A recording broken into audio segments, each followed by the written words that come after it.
PCS में पूछे गए महत्वपूर्ण प्रश्न है। देखिए, कौन सा पठार अरावली और विंध्य श्रेणियों के मध्य स्थित है?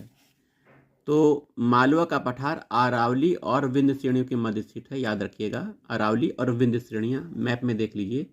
दंडकारण्य क्षेत्र अवस्थित है छत्तीसगढ़ और उड़ीसा में। दंडकारण्य क्षेत्र स्थित है। दो राज्य याद रख लीजिए, छत्तीसगढ़ और उड़ीसा, यहाँ पर दंडकारण्य क्षेत्र स्थित है।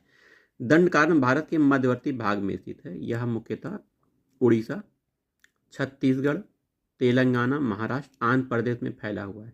दंडकारण्य क्षेत्र का एक बहुत छोटा भाग मध्य प्रदेश में भी पड़ता है। दंडकारण्य क्षेत्र किस राज्य में स्थित है? उड़ीसा में है, आंध्र प्रदेश में है, छत्तीसगढ़ में है, तेलंगाना में भी है। तो ये सब में पड़ता है। दंडकारण्य भारत के किस राज्य में स्थित है? ये भारत के मध्यवर्ती राज्य में स्थित है। ठीक है, दंडकारण्य कहाँ? मध्यवर्ती। बहुत बार पूछा गया प्रश्न है, भारत में निम्नलिखित राज्यों में किसकी तटरेखा सबसे लंबी है? गुजरात की तटरेखा सबसे लंबी है।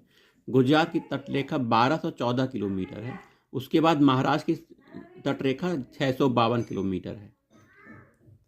ठीक है, वहीं भारत के किस राज्य की समुद्री तट सबसे लंबा है?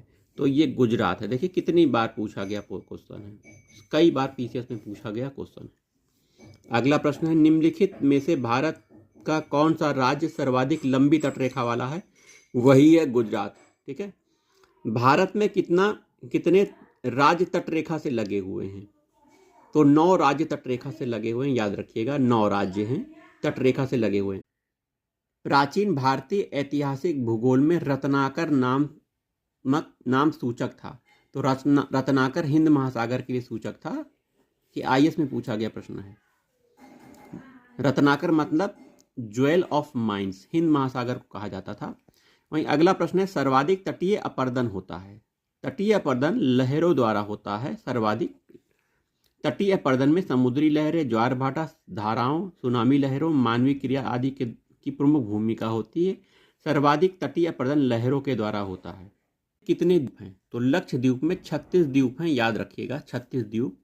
द्वीपों का समूह लक्षद्वीप प्रवाल उत्पत्ति का है, अर्थात द्वीपों का समूह लक्षद्वीप प्रवाल उत्पत्ति का है। भारत में प्रवाल भित्तियां, कोरल रीफ, अंडमान निकोबार द्वीप समूह, मन्नार की खाड़ी, लक्षद्वीप, मालवन जो कि महाराष्ट्र में है, कच्छ की खाड़ी आदि में पाए जाते हैं। निम्नलिखित में से किस क्षेत्र में प्रवाल भित्ति नहीं पाई जाती? कैम्बे के खाड़ी में नहीं पाई जाती है। ठीक है, याद रखें, कैम्बे के खाड़ी में, मन्नार की खाड़ी में पाई जाती है, कच्छ की खाड़ी में, लक्षद्वीप में पाई जाती है।